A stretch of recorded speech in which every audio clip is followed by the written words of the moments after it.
बिस्मिल्लाहिर्रहमानिर्रहीम। अस्सलाम वालेकुम डियर स्टूडेंट्स।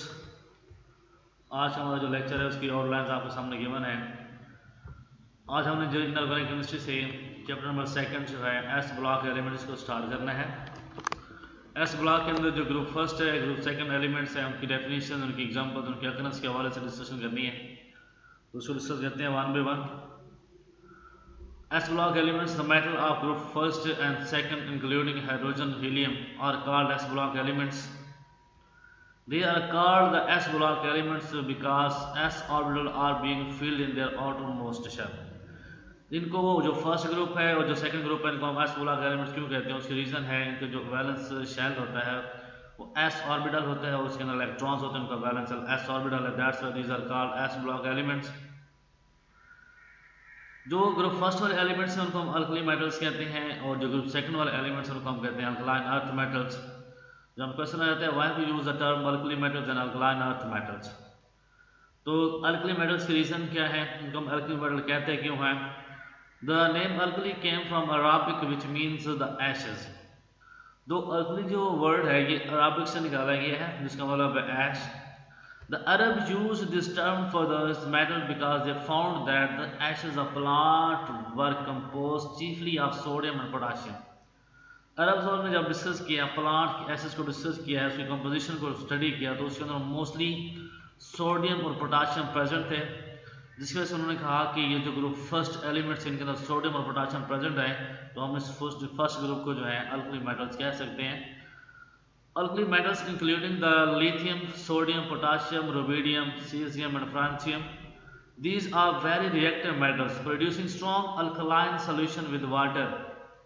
ये जो मेटल्स है ग्रुप फर्स्ट वाले ये बहुत ज़्यादा रिएक्टिव हैं, इनकी आयोनाइजेशन एनर्जी बहुत कम होती है जिसकी वजह से इनके रिएक्शन बहुत फास्ट होते हैं, इजीली इलेक्ट्रॉन डोनेट करते हैं, आयनिक बॉन्ड बनाते हैं।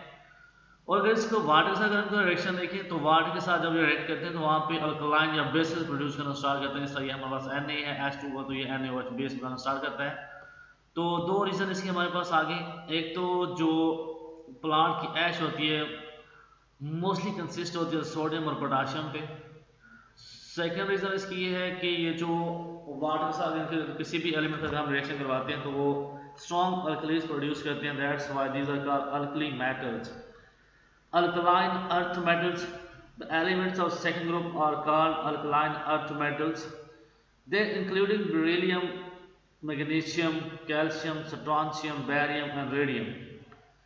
They are called alkaline earth because they produce alkalis in the water and are widely distributed in the earth crust in the form of carbonates and silicates. तो इसकी naming के भी दो reason हैं। एक तो ये जो सेकंड ग्रुप एलिमेंट्स हैं वाटर के साथ रिएक्शन करके ये अल्कलीज प्रोड्यूस करवाते हैं, अल्कलाइन सॉल्यूशंस बनाते हैं। सेकंड रीजन की जो अबंडेंस है अर्थ क्रस्ट में बहुत ज़्यादा है, ये कार्बोनेट्स और सिलिकेट्स की फॉर्म में वहाँ पर एग्जिस्ट करते हैं। That's why these are called alkaline earth metals. Alkali metals के हवाले से alkali metals have only one electron in the s orbital of their valence shell, तो इनकी जो इलेक्ट्रॉनिक कॉन्फ़िगरेशन है दैट इज ns1। तो ये जो अल्कली मेटल्स है इनका जो वैलेंस शेल है वो S है और S के अंदर एक ही इलेक्ट्रॉन प्रेजेंट होता है। Because of low ionisation energy value all alkali metal lose सिर्फ one electron of valence shell to form mono positive ions. तो ये जो एलिमेंट्स हैं ये इजीली इलेक्ट्रॉन डोनेट करते हैं और M+ यानी मोनो पॉजिटिव आयंस जनरेट करते हैं। तो हम एग्जांपल देखें, सोडियम एक इलेक्ट्रॉन लूज करते हैं और सोडियम प्लस बना लेता है to gain the nearest electronic configuration of neon gas. They form ionic compounds and show +1 oxidation state. Na और जो क्लोरीन आपस में कंबाइन होकर ये NaCl बनाते हैं। तो हम Na की यहाँ पे ऑक्सीडेशन स्टेट को डिस्कस करें तो दैट इज +1। तो अगर हम इलेक्ट्रॉनिक कॉन्फ़िगरेशन की बात करते हैं अल्कली मेटल्स की, तो यहाँ हमारे पास जो पूरा ग्रुप है lithium, sodium, potassium, rubidium, caesium और फ्रांसियम। तो जो लिथियम इसका एटॉमिक नंबर 3 होता है, सोडियम 11, 19, 37, 55 एंड 7। तो अगर हम यहाँ पे गैप्स निकालें तो लिथियम और सोडियम के एटॉमिक नंबर में 8 का गैप है और यहाँ पे सोडियम और पोटाशियम में 8 का डिफरेंस है। पोटाशियम और रुबिडियम में 18 का डिफरेंस है, रुबिडियम और सीजियम में फिर 18 का डिफरेंस है और फिर फ्रांसियम में 32 का डिफरेंस है। इस तरह आप इसके एटॉमिक नंबर याद कर सकते हैं। तो इसके इलेक्ट्रॉनिक कॉन्फ़िगरेशन देखें तो इनके लास्ट वाला जो सेल है 2s है, इसका 3s है, 4s, 5s, 6s and 7s। और इलेक्ट्रॉन्स देखें तो साहब के अंदर एक इलेक्ट्रॉन है, तो ये इजीली वो 1 इलेक्ट्रॉन लूज करते हैं और पॉजिटिव 1 ऑक्सीडेशन स्टेट शो करते हैं। अब हम देखते हैं physical constants of the group first circular metals. The atomic number देखें तो down the group atomic number में इजाफा होता है। Lithium, sodium, potassium, beryllium, caesium अगर हम लेफ्ट टू राइट मूव करें, ये पूरा ग्रुप है, इसमें हम टॉप टू बॉटम मूव करते हैं ग्रुप्स के अंदर, तो इसके एटॉमिक नंबर्स बढ़ते हैं। इनके मेल्टिंग पॉइंट्स अगर हम डिस्कस करें तो मेल्टिंग पॉइंट्स में कमी आती है, साइज इंक्रीज होता है। साइज इंक्रीज होने से फोर्स ऑफ अट्रैक्शन कम होती है, मेल्टिंग जो पॉइंट्स हैं ये डिक्रीज होना स्टार्ट हो जाते हैं। एटॉमिक रेडियस बढ़ता है जैसे जैसे हम डाउन द ग्रुप मूव करते हैं, एटॉमिक रेडियस में इजाफा होता है, शेल्स में इजाफा होता है, एटॉमिक नंबर बढ़ता जा रहा होता है। आयनिक रेडियस अगर हम डिस्कस करें तो आयनिक रेडियस भी इंक्रीज होगा डाउन द ग्रुप, शेल्स में इजाफा होगा। आयोनाइजेशन एनर्जी का हम डिस्कस करें तो ionization energy top to bottom decrease होती है, सेल्स में इजाफा होता है, न्यूक्लियस की अट्रैक्शन कम होती है वैलेंस शेल के ऊपर, तो आयोनाइजेशन एनर्जी जो है वो डिक्रीज होना स्टार्ट हो जाती है। डेंसिटी को अगर हम चेक करें तो डेंसिटी जो है वो इंक्रीज होगी क्योंकि मैसेज इंक्रीज होंगे, न्यूक्लियस में प्रोटॉन्स में इजाफा होगा, न्यूट्रॉन में भी इजाफा होगा। Heat of hydration kilo job formula देखें तो हाइड्रेशन एनर्जी वो डिक्रीज होगी क्योंकि जो साइज है आयन का वो बढ़ेगा। Hydration energy and size of ion both are inverse. Electron affinity देखें वो भी टॉप टू बॉटम डिक्रीज होगी, साइज में इजाफा होगा, अट्रैक्शन कम होगी। इलेक्ट्रोनेगेटिविटी भी डिक्रीज होगी top to bottom. In going down the group, the number of shells increases by 1 at each step and equal to the number of period to which elements belong. जैसे जैसे हम down अगर move करते जाते हैं तो number of shells में इजाफा होता है। Alkaline earth metals. Alkaline earth metals have 2 electrons in the s orbital of their valence shell. इनके वैलेंस शेल में 2 इलेक्ट्रॉन होते हैं s के अंदर। Alkaline earth metal lose their 2 electrons to form dipositive ion. dipositive ion बनाते हैं वो 2 electron अपने लूज कर देते हैं because of their ionization energy value are low. इनकी भी ionization energy low होती है, ये भी ionic compound ही बनाते हैं। They form ionic compounds and show +2 oxidation state. जी ये हमारे पास मेटल है, अल्कलाइन अर्थ मेटल है, इसने 2 इलेक्ट्रॉन लूज किए, +2 चार्ज आएगा। एग्जांपल कैल्शियम में 2 इलेक्ट्रॉन लूज किए हैं, मैग्नीशियम 2 इलेक्ट्रॉन लूज करेगा तो ये +2 ऑक्सीडेशन स्टेट शो करवाएगा। कैल्शियम में क्लोरीन कंबाइन को बनाते हैं आयनिक कंपाउंड CaCl2। देखिए अगर एटॉमिक नंबर को देखें तो पूरा ग्रुप है जी, beryllium, magnesium, calcium, strontium, barium, radium. Beryllium का एटॉमिक नंबर 4 है, फिर 8 का गैप आएगा तो 12 हो जाएगा, फिर 8 का गैप आएगा तो फिर 20, फिर 18 का गैप आएगा तो 38, फिर 18 का गैप आएगा 56, फिर 32 का गैप आएगा तो 88। तो इनका बैलेंस शेल देखें तो साहब के अंदर साहब का एस ऑर्बिटल जो वो फील है। फिजिकल कांस्टेंट का हम डिस्कस करते हैं तो सेम ट्रेंड होगा जिस अल्कली मेटल्स का ट्रेंड है, इनका ट्रेंड भी वैसे ही होगा। Top to bottom atomic number में इजाफा होगा, मेल्टिंग और बॉइलिंग पॉइंट्स डिक्रीज होंगे, एटॉमिक रेडियस में इजाफा होगा, आयनिक रेडियस में भी इजाफा ही होगा, और डेंसिटी जो है वो डाउन इंक्रीज होगी, मैसेज में इजाफा होगा, न्यूट्रॉन प्रोटॉन उसमें बढ़ेंगे। हीट ऑफ हाइड्रेशन वो जो है वो डिक्रीज होगी, टॉप टू बॉटम साइज बढ़ेगा आयन का, चार्ज डेंसिटी कम होगी। इलेक्ट्रॉन एफिनिटी को डिस्कस करेंगे तो इलेक्ट्रॉन एफिनिटी कम होगी, क्यों? साइज बढ़ने से अट्रैक्शन वीक हो जाती है। आयोनाइजेशन एनर्जी को अगर हम डिस्कस करते हैं तो ये साइज पर डिपेंड करती है, टॉप टू बॉटम जाएंगे तो साइज बढ़ेगा, साइज और आयोनाइजेशन एनर्जी इनवर्स होते हैं तो आयोनाइजेशन एनर्जी डिक्रीज होना स्टार्ट हो जाएगी। इलेक्ट्रोनेगेटिविटी भी टॉप टू बॉटम डिक्रीज ही होती है due to increase in their size. Occurrence of alkali metals group first elements. Due to high reactivity, alkali metals occur in the nature in the combined state.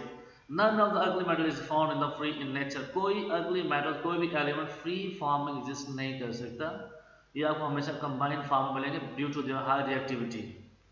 उनकी high reactivity की वजह से low ionisation energy, easily electron lose करते हैं, positive ions बनाते हैं, ions exist करते नहीं है, वो कंबाइंड फॉर्म में एग्जिस्ट करेंगे।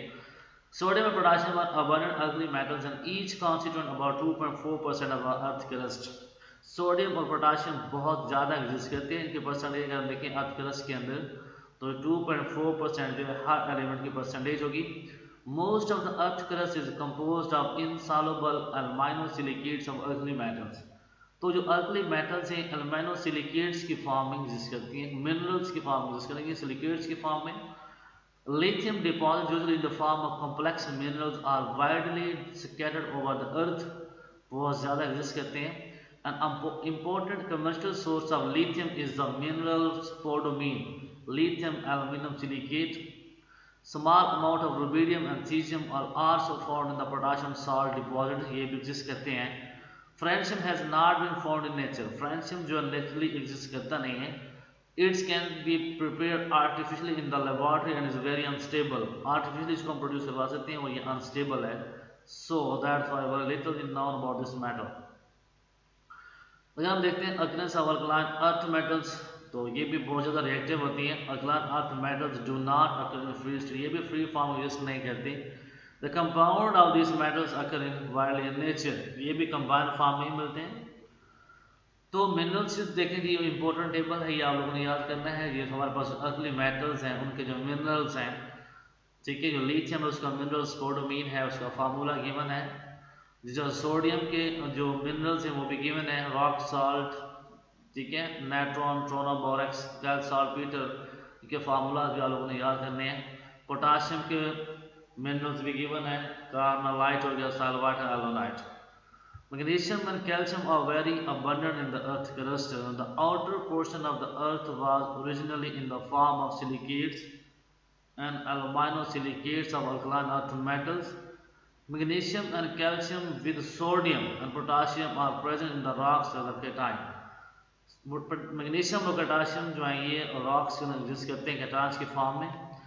Magnesium halides are found in the sea water. Magnesium halides के form में सी वाटर में एग्जिस्ट करता है. Magnesium is essential constituent of the chlorophyll. Plants की क्लोरोफिल के हम स्ट्रक्चर को स्टडी करेंगे, उसके सेंटर में मैग्नीशियम लगा होता है. कैल्शियम फास्फेट और calcium chloride as a mineral ये एग्जिस्ट करते हैं. Calcium is an essential constituent of many living organism. It occurs as a skeletal material in bones, teeth, sea shells and egg shells. Radium is a rare element. It is of great interest because of its radioactive nature. तो ये सारी की सारी जो occurrences है आप लोगों ने याद करनी है. इनके टेबल्स में इनके जो मिनरल्स हैं, इनके फार्मूलाज आप लोगों ने याद करने हैं. तो ये था आज हमारा लेक्चर, तो इसको आप लोगों ने अच्छी तरह से अंडरस्टैंड करना है.